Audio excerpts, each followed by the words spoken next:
بسم اللہ الرحمن الرحیم۔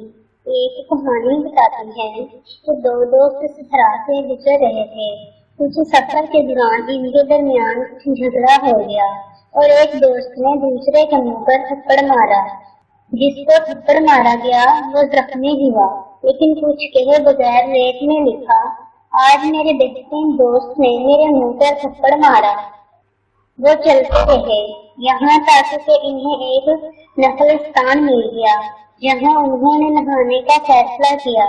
جس کو تھپڑ مارا گیا وہ دلدل میں پھنس گیا اور ڈوبنے لگا، لیکن دوست نے اسے بچا لیا۔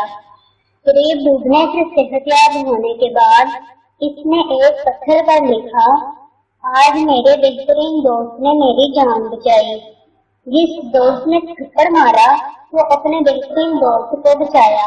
اس نے پوچھا، میں نے آپ کو تکلیف پہنچائی، آپ نے ریت پر لکھا اور اب آپ پتھر پر لکھتے ہیں۔ دوسرے دوست نے جواب دیا، جب کوئی ہمیں تکلیف دیتا ہے تو ہمیں اسے ریت میں لکھ دینا چاہیے، جہاں معافی کی ہوائیں اسے مٹا سکتی ہیں، لیکن جب کوئی ہمارے لیے کچھ اچھا کرتا ہے تو ہمیں اسے پتھر میں گندا کرنا چاہیے، جہاں کوئی ہوا اسے مٹا نہ سکتی ہو۔ کہانی کا اخلاقی سبق یہ ہے، اپنی زندگی میں جو چیزیں ہیں ان کی قدر نہ کریں، لیکن آپ کی زندگی میں کون ہے اس کی قدر ضرور کریں۔